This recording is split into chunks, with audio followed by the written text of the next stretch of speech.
So when I did reach out to my father, and I ended up leaving London on the first Greyhound bus to Toronto, I sat in front of a church, High Park group, on a Sunday evening right before I went into to the meeting, and the faucet's open, so I was just bawling. I was just bawling. My dad said something so profound to me, and it was just something simple as, "Hey, it's time to grow up.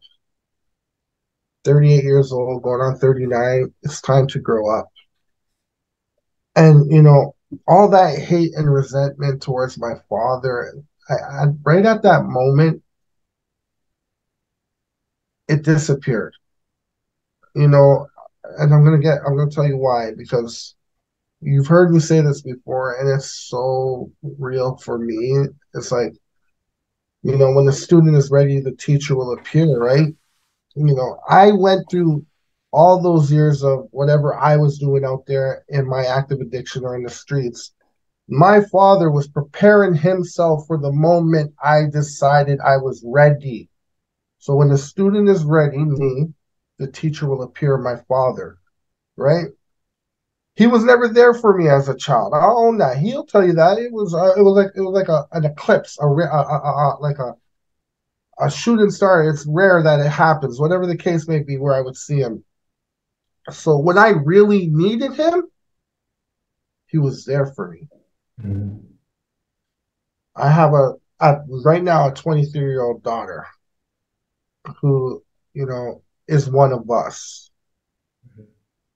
So when the student is ready, my daughter, I want to continue to work and be the best version of myself so I can be that teacher to appear for her when she's ready, and only when she's ready, because it'll only work when she's ready. Coming into recovery, wow, I was so scared because I never knew how to live on the other side of the fence. So and when I mean the other side of the fence, from my fence of that world was, actual full-time job, paying bills, you know, fixing my credit, um, Driver's license. driver's license, taxes.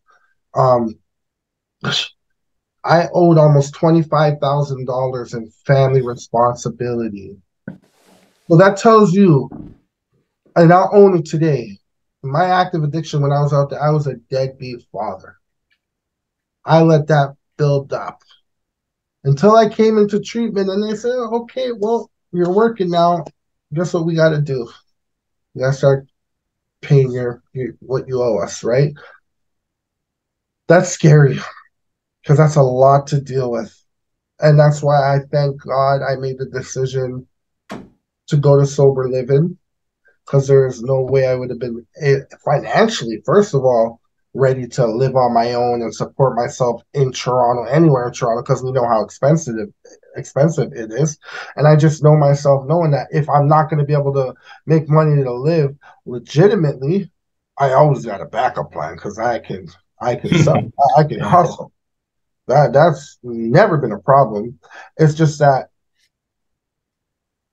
I can't hustle and not use. Like that's the cliche saying: if you sit in a barber chair long enough, you'll get a haircut. Well, if I Mhm. sell drugs long enough, I'm going to start using it eventually, right? And even my counselor said, Donovan, you can never go back to that life. You can never go back to that lifestyle.